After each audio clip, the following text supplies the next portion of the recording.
Hello, everyone, and welcome to Snap Take. This is Glazer of Snap Judgments, the official podcast of Marvel Snap Zone. Today, we're going to be taking a look at the new card, Scarlet Spider, which releases this Tuesday. But first, we're going to kick off by looking at Arana and doing a last chance review. Arana is a 1/1 6,000 token card. She is a Series 5 card. No one knows, of course, when she'll be back in Spotlight, so you have to make an intelligent decision about whether to get her. As my cat is about to join the video, he just jumped on my chair's arm right next to me. Arana's ability is Activate. Give the next card you play +2 power. Hello, Atticus. And move it to the right. Okay, so this is needed in pure move decks. It's very good in Phoenix Force decks and Destroy decks. Is it absolutely needed for these? Move. It's like absolutely needed for move. I think you can still play a tier 1 destroy deck without this. I think you're fine with a Phoenix Force list without this card, although you're taking a fairly big hit. But move really needs this. If you want to play move, you need to get this card.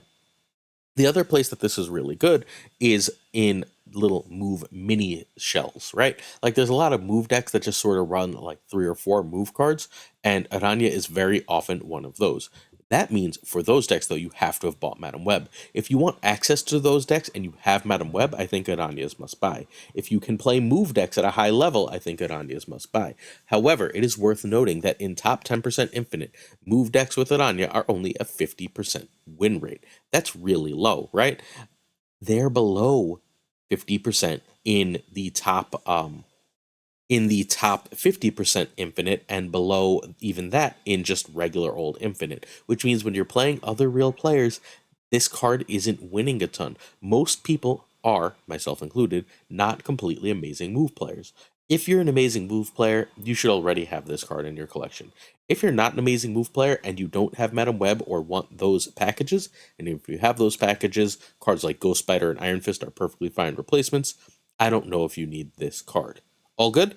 If you are a move player, this should already be in your collection. And if you are not a move player, this, I think, will end up being a pass for now, unless you are obviously very far in your collection or sitting on a ton of resources. The deck we're going to feature with this new card today is going to be this Snap Phoenix Force list. This is a Phoenix Force list that's very different from the Jeet one we featured earlier in the week. The Jeet one is running Deadpool, and it's running just a totally different package fundamentally than this one. This one is instead saying, I'm going to win by making either Multiple Man gigantic or Human Torch gigantic, whether through Phoenix Force or Hulkbuster and Symbiote Spider-Man, and then using my other cards to spread them around. If that ends up being Multiple Man, then Heimdall is your play, and if that ends up being Human Torch and you have like a 300 power Human Torch, then Living Tribunal ends up being your play. And that's just fundamentally what this deck wants to do. This is a much easier version of Phoenix Force to play than the previous version that we talked about by Jeet. All good? Good. You can find FinSnap on Twitter at twitter.com/FinSnap. Check Thursday's video. That's where the Jeet list is, and that has multiple different Phoenix Force lines if you are so inclined. Arana and Ghost Spider can be Nico and Iron Fist. In fact, Nico not being here actually hurts me. I think that this deck probably does, in fact, want Nico, largely for the Destroy draw too, but I think Nico is very important here. Also, because we're not going to do any other replacements, our last Symbiote Spidey winner for the season is AO It's D. So AO It's D, please reach out through email, snapjudgespodcast@gmail, through Twitter, snapjudgecast, or Discord at Pulse Glazer, and shoot me a message, let me know, and I will get you hooked up with that Symbiote Spider-Man Season Pass. Hopefully in tomorrow's video, we're going to kick off our next giveaway, but we're starting to give away our Agent Venom Season cards. So we like to do our first giveaway of the new season the week before. This way we can reward our most loyal viewers, the ones who are sticking around for the whole season, watching the whole season. All good? Make sure you're subbed, make sure you ring that notification bell so you don't miss out on that. All right, turn by turn. Turn 1 is Arana, turn 2 is Torch or Multiple Man. If you have Phoenix Force, you are going to then destroy Torch or Multiple Man. If not, you'll play Hulkbuster. You're fine playing Hulkbuster and waiting a turn if you have Ghost Spider as well, because then you can destroy on 4, and then you can get Phoenix Force, Ghost Rider on 5, which is perfectly acceptable. Turn 4 is Phoenix Force, and I wrote 29. Phoenix Force or Symbiote. If you don't have Phoenix Force, you're trying to get a Symbiote on either Multiple Man or Human Torch. Yes, junk can mess that up, so be it such as life. Turn 5, you want a Doctor Strange Ghost Spider. Whether you're Doctor Strange and Ghost Spider in Phoenix Force or a Giant Multiple Man or a Human Torch is obviously dependent on the situation. And then turn 6, if you have a humongous Human Torch, i.e. you got a Symbiote Spider-Man on Human Torch, so it's 8, right? And then you got a Hulkbuster, so it's 11. One move is 22. Two moves is one move being Ghost Spider, right? Two moves being Doctor Strange would be a 44 power. Then you're seeing if Tribunal will win. If not, you have to Heimdall. Also, if they've bothered to play whatchamacallit, Heimdall is also pretty good. If they've bothered to play a magic, you can Heimdall then Tribunal.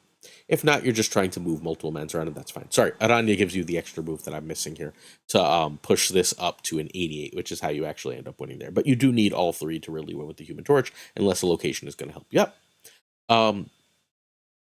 So you go Arana, Torch, Hulkbuster, Phoenix Force is basically the gist here. If not, you're just basically saying, I can move my own card around a lot with Phoenix Force and don't worry about it, and they get super big, and then you Tribunal. But if you're doing multiple man, you would much rather prefer Heimdall, because you just want as many copies of multiple man as possible. Multiple man being a 5, 11, 13, potentially, with just putting all the other cards on it is basically how you win that way. All good? This is very simple, very powerful, very straightforward. If you like Phoenix Force and just want to see numbers go brr, this is the list for you. It's also a top 100 list. Finn is in the Snap Judgments Competitive Alliance, Snap Legends. So if you're interested in, we got to do another alliance tournament. But if you're, so that means by being in that tournament, he's one of the top players in Marvel Snap. So go check out his Twitter and try this deck out. You will not be sad that you did. Good. Let us ask you to hit that sub button, hit that like, hit that comment. We bring you at least 4 new decks every single weekday.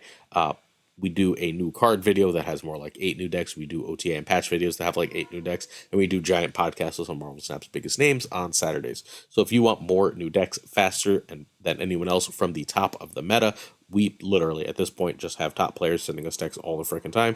If that's a thing that interests you, please do me a favor and hit that sub button. Like, comment. We're also doing that giveaway next week, so make sure you ring that bell so you don't miss the giveaway that we're hopefully starting tomorrow. At latest, we're starting it Tuesday. There's also a slight possibility, we'll see how timing goes, of a second video later today. I don't think we're going to actually end up having time to do that. We'll get to why toward the end of the video. All right, so your spotlight card for this week is Scarlet Spider. Scarlet Spider is Series 5, 6,000 tokens. Everything is nowadays. He is a 4/5. Activate an exact loan of this to another location. All right. So this card is basically a 410, right? You get 410 stats out of it. For Doom, you get 615, so it's 2/3 of Doom, but you don't know that you're going to hit all the locations you want to hit. That's simple and seems good, right? Like there's definitely metas where this is going to be a very strong and very interesting card. We're going to break this down further as we go along with a bunch of decks. Basically what you do is you decide to, if you want this card on day 1, is you look at those decks and go, are these decks I think are both good in the meta and that I want to play? It's also worth noting right now that there is a Spotlight variant. We're going to look at it on the next slide, and we're going to break down the whole Spotlights for Scarlet Spider. But the Scarlet Spider that will be in your shop the day after you buy it is this pretty damn cool one right below. I am not going for the Spotlight variant for Scarlet Spider, but I very, very much do want this sweet variant. All right, so the Spotlight variant is pretty cool too, but it looks fairly similar. Like if you look at the two, right? These are very similar cards. The Spotlight variant is a little redder and like a little more dynamic, but not much. So they're very similar cards. I don't know. I don't love when the Spotlight variant is that similar to the main one, but here we are. Scarlet Spider comes with both Skaar and White Widow. We're going to talk about both of those cards more later, but this is just so you can see the variants, should you be the type of person who decides what to open based on what variants there are. I decided I don't want this White Widow because I already have 2 White Widow variants, but it is a real nice variant.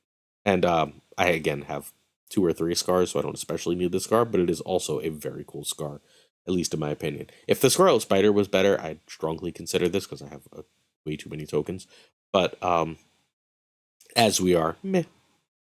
All right, let's actually get into the synergies. So first, the clones, the exact copy just means a clone. The clone will not have activate. You cannot just make a million copies of this card. Fair warning, you can make 1 copy and then you get a basically patriotish clone.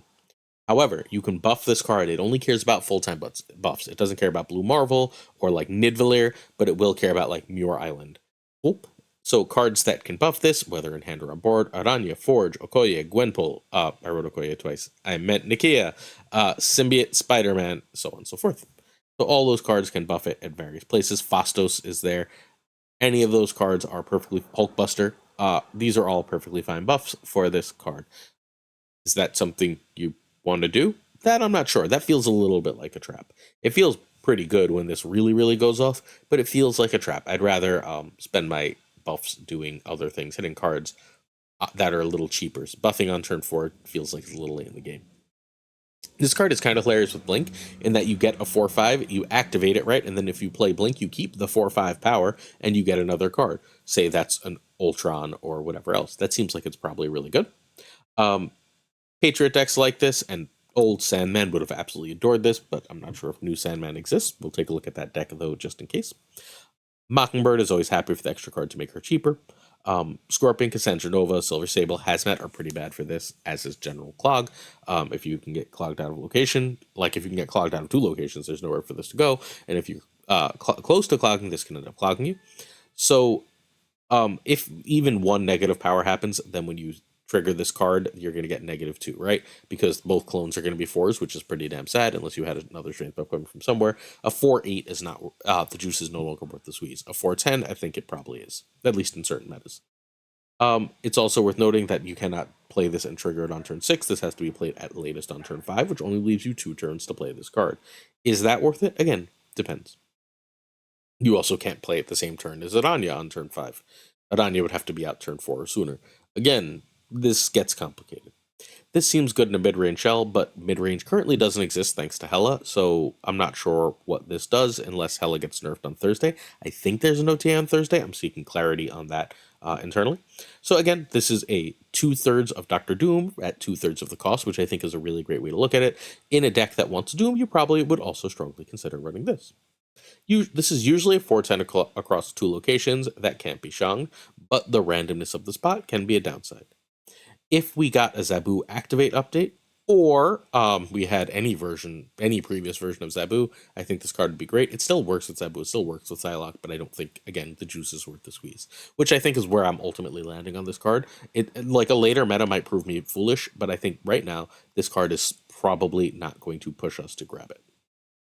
All right, so Docty's Scarlet and Amora. We always start with Docty, the king of new Marvel Snap card contents list, and Docty has taken the old what does safety call this? He calls this the One Piece, the old One Piece shell, and said, "Well, Scarlet Spider gives me an extra way to do things here, right? If I can go, if I go Scarlet Spider into Namora, and I don't have much else early game, right?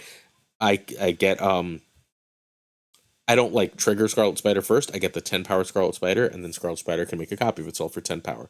Seems like it's probably pretty damn good. Doesn't synergize amazingly with Odin, but like honestly, just getting 20 power out of this combo is probably enough to make it worth it. I think this is going to be one of the better shells for the card, and this is where I'm looking to start. However, obviously the big question to ask is, do you own Namora, right? Sage you could have got last week. Nocturne is important here, but not terribly. Jeff is one of the most owned cards in the game. Symbiote Spider you could literally just spend $10 and get. Do you own Namora? If you own Namora, then suddenly this card looks significantly better. Next up, we have Drewski's Scarlet Clone Army, and this is a look, an attempt at a Scarlet Spider sort of non-bounce list. Excuse me, our hiccup. Our good friend Barzy has been playing fairly similar things, as has Derek, the always great Derek. 2 top ladder players. Excuse me, it was coming one way or the other. Are both playing decks that are reasonably similar to this. This has been one of the best shells in Marvel Snap throughout the course of the game. Is it now? Ooh. Is Black Swan worth it with only 2 ones? Ooh. Is this a rail deck? Oh. But if you can go Gwenpool into Scarlet Spider into Mysterio Hitmonkey, you're probably going to win the game, right? And especially if you get an activate off Black Swan somewhere along the line, you're probably going to win the game because you've just got a really cheap Mockingbird that you can play with Hitmonkey, and then you've got just this giant Scarlet Spider that can like be doubled for like, now you get 1,000,000 power off that. So this seems like a really cool list. I think you need more ones. I think you probably have to cut Angela, maybe even Elsa, but it's a cool list. It's a very cool idea. Drewski has a new YouTube channel. Please type his name in with Marvel Snap, and you can go check him out. He's for months and months, if not like over a year, done amazing new card content on Twitter, or X if you're shitty, on Twitter. So if you want to check out his videos, which are absolutely worth it, please check them out. All right, Prashaun is also doing new card videos nowadays. Look at that. Hey, Prashaun, that's a member of the stream team. We'll talk about what that is later in this video. Prashaun decided to put this in the old Iron Patriot shell. This is just a like I clone things Patriot shell, and it's a pretty cool idea to stick the card in here. It's not getting buffed here, right? It's just that clone is going to be a 4/7, so that's a 4/12 in power, and if you get Mystique out, it's now 4/9, and that's a 4/14 in power, which seems Brood-esque. It seems very powerful and worth giving some run to. Why this doesn't run Tribunal, I don't know, because if you're running all these cards, I feel like you should run Tribunal, but it is still a very, very powerful list, and one that's very worth doing. How often are you going to, my concern is how often are you actually going to want to play Scarlet Spider? Next up, we have Red Snapper, who is the inheritor of the Snap or Pass from the great Drewberry. And this is, in my opinion, the coolest of the lists, because I love the idea of Brood Cersei or Scarlet Spider Clone It Cersei. I think that that's brilliant. This does the Sandman thing. This is where we're still trying the Sandman thing. I think this is great. I don't know what the hell Silver Sable is doing in this list. I'm going to take out Silver Sable and put in something else. But this list seems phenomenal. Phastos could make Scarlet Spider have just a 4/7 off the bat. You still have Brood Absorber Man nonsense. You still have all the Patriot nonsense. I think this list is going to be stellar, and I'm excited for it. Like, let's go with this. Maybe this one even wants Blink. Like, this list just seems really, really strong. All right. Then we have Scarlet C5. This is yet this is a list from Canadian Alfredo, a Marvel Snap Zone writer who I think does really, really great work and is severely underrated. Cerebro 5 is no longer quite the deck it was. It was really, really relied on Black Swan being a 3/5. Black Swan's a 2/3 now. So it's now running just 2 1-drops instead of like 4 1-drops. But hey, Scarlet Spider gives you more 5s to play. So if you can go whatever, Hydra Bob into Silk, into Cerebro, into Omega, into Scarlet Spider, or Omega right into Doom, you just got a ton of power out. And that ton of power is probably enough to win some games. Is the curve going to be consistent? Is this big enough in like a Hella meta? Time shall tell. But this does seem very, very good, and I'm very excited to give this one some run as well. Finally, I put this together. Butt has this deck he calls the combo, which was basically saying at the end of the game, I go Blink and M'Baku, and M'Baku and Blink technically, and usually end up with, because there's very few things left in the card, either like a Blue Marvel or an Onslaught, so you can do that into the Onslaught lane or whatever, right? If you you can do that into whatever lane that has all this power. Then M'Baku pops back out, and M'Baku's like a 1/5, 1/6. So that's what this list is. I threw in Marvel Boy because Marvel Boy wasn't in the original version, because Squirrel Girl and Sean are in the list, and power good. And then I figured Scarlet Spider is just another nice card to blink. Sometimes you're not going to see your Blue Marvel on 5, right? Like, not seeing Onslaught's not going to be the problem. Not seeing Blue Marvel is going to be the card you want. Or maybe you just want a nice 6/9. Well, Scarlet Spider says you've got a 5 power clone there, and now you can go get Blue Marvel, which is often like a 5/10. So that's what this one's trying to do. I think it's a reasonably cool idea. I hope this works, because I missed the combo. The combo was a really great deck. This is really great when everyone's expecting Zoo, and everyone's like, they're going to Gilgamesh me, and you'd be like, no, I'm just going to spread double my Khazar Blue Marvel lane with Onslaught. Very, very cool list, though.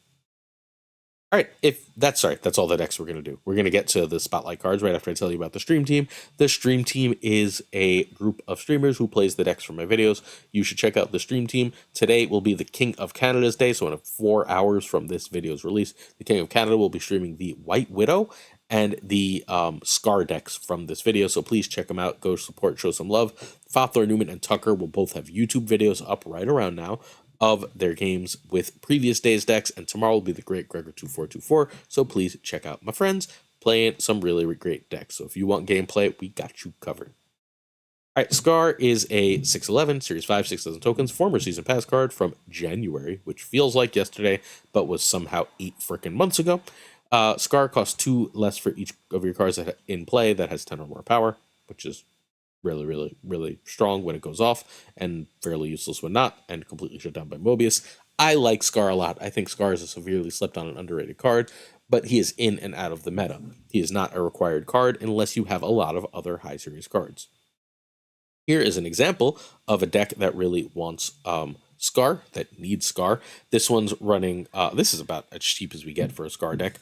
It's running Nebula, Madame Web,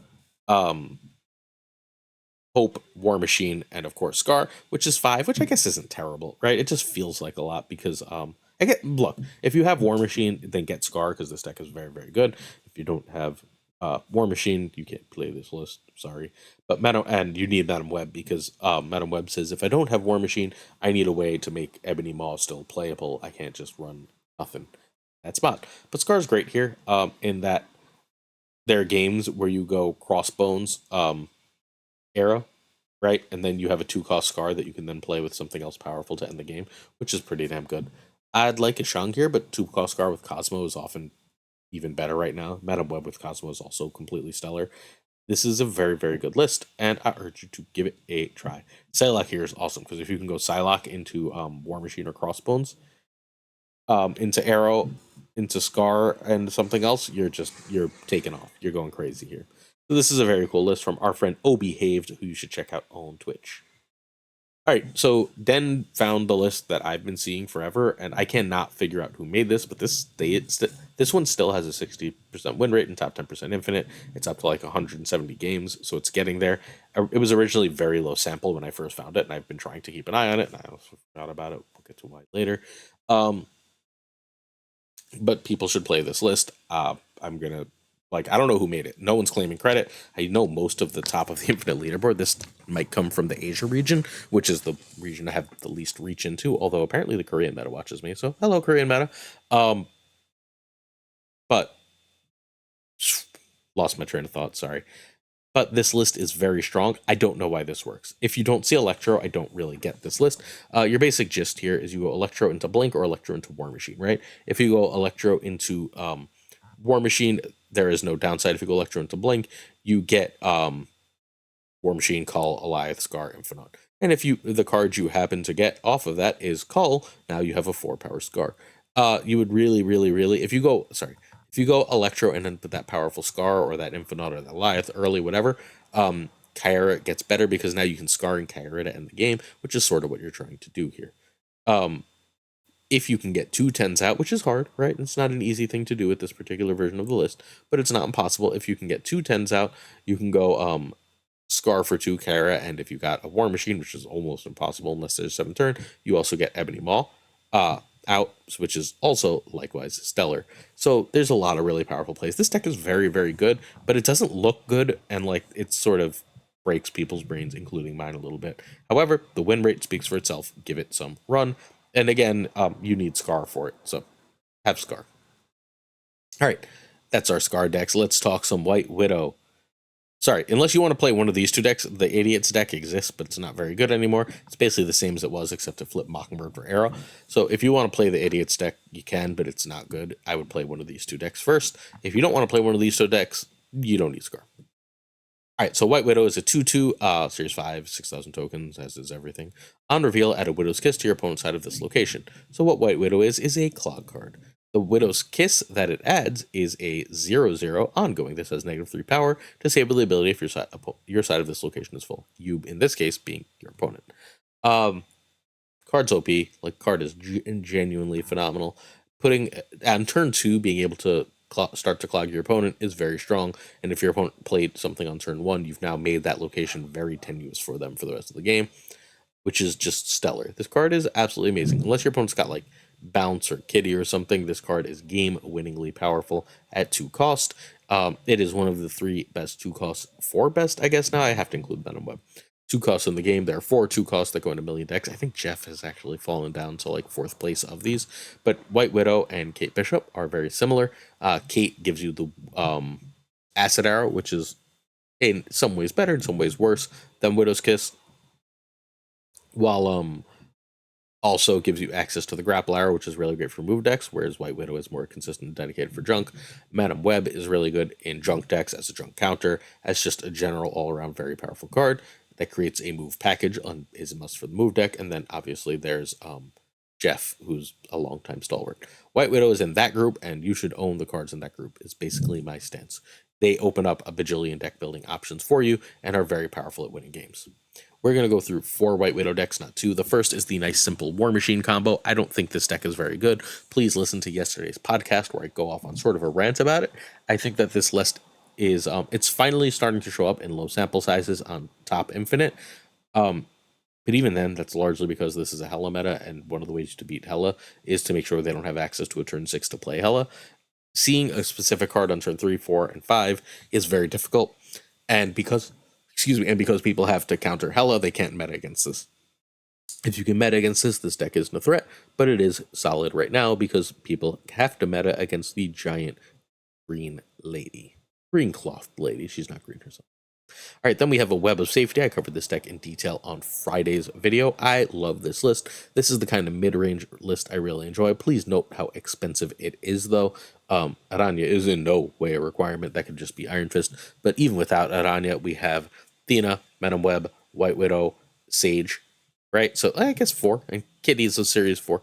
And Ghost Spider series 4, so this isn't the worst thing in the world, I guess. But White Widow is a requirement for this type of list. You could try Kate Bishop in that spot, but White Widow is just really, really good in the current meta for this exact type of list. She especially has very nice synergy with Sage because it puts a 0 power card or a -3 power card at the end of the location, which Sage can turn into a +2 to your side of the board. Then we have Barzy's Meta Breaker. This is my personal pick for the best game deck in Marvel Snap right now. It is the only thing that can really handle Hela and Clog. Hela and Move, because it has the Shadow King Shang for the latter, and it has all the Clog for the former, right? Magic is really good here. You say you can Hela all you want. You've only got 2 spots on the board, and then you wait till the end of the game and you Shang them. White Widow is, again, a requirement here because you have Titania, you have Widow, you have Debris, you have Viper. You're just trying to say you have no space to do things. And Green Goblin, excuse me. You have no space to do things, so I win the game. Very powerful list. This is where I want to be right now in my games of Marvel Snap. Finally, we have Desmond's deck. He won the Marvel Snap Asia Championships with. White Widow here is just a good 2. This list is basically saying, I run Wiccan and I run Quicksilver, and so I need a bunch of good 2s so that I can Wiccan. Cool. We've got 4 good 2s here. It's awesome. Again, White Widow is one of the best 2s in the game. You should probably own her. Okay, so should you open this week? White Widow is a must-have. If you don't have White Widow, yeah. Skaar is great, but only goes in largely expensive decks, and those aren't always meta. So you have to decide what playstyle you have for how much you value Skaar. Do you like big idiot-style decks? If so, please go grab Skaar. If not, this is an easy skip. Scarlet Spider seems good, but not great. It seems like it's going to have metas it's great in, but it doesn't feel like it's going to be a consistent card, at least to me. My current advice is always wait until Friday. Don't buy the card if your resources are limited on day 1, because if it's terrible, if it's original War Machine, you're going to be very, very sad, right? Like you just spent valuable resources on something. However, if you need White Widow, you might as well just open because White Widow is worth your spotlight keys, even if Scarlet Spider is bad. However, don't make that, again, like I'm going to give you every tool at my disposal for you to make that decision. In Thursday's video, I ask a bunch of top players in Marvel Snap, people at the top of the Infinite leaderboard, your Butts, your Derricks, your Barzies, your Jimmy Dickens, your Sizers, etc., etc., etc. I don't want to forget people, so I'm going to stop there. What they think of the card, what their first impressions are. And then I report those back to you. And then we do a short on that if you don't watch the whole video. And then Friday, I give you a weekend mission review where we go over weekend mission decks for the card, what's been discovered so far. And since I've looked at the stats, I give you a preliminary recommendation. And then either Sunday or Monday, depending on when I do the new card video, I give you a last chance review. You saw it at the beginning of this video. So we will give you every bit of information, including statistical, including anecdotal from top players, in order to help you make a decision about the best way to use your tokens once we have the most information possible. So make sure you stay tuned for that. Some people ask why we do a preliminary recommendation on Friday. It's because weekend missions come up and there's an extra like 200 tokens or so in it for you if you get those weekend missions done. So I like to give you a preliminary recommendation then. That's why I say wait till Friday, because I would not be giving up 200 tokens, right? Because I was waiting till Monday usually. But sometimes it's really unclear. Like I was very unclear. Like it doesn't happen often, right? Madam Web was very hard. By Friday, Madam Web's decks were mid, and by Monday, Madam Web was a card that I thought you should open for. So it does change. It's just usually does not. Cool. All right, questions of the day.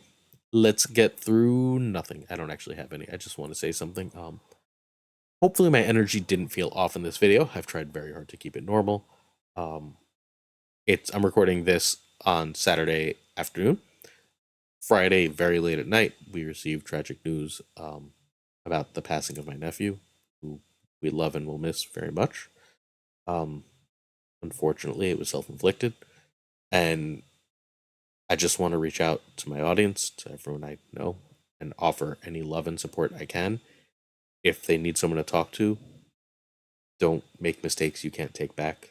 You're loved even if you don't know it, and I'll do my best to have your back. I don't want to I know this is a Marvel Snap video, and a lot of you are looking at this as like a cheap thing, like for escape, but that's never been what we do in this area. This is where I tell you how I feel, and I'm hurting right now, and I'll be okay. There's really nothing to do but hurt and wait.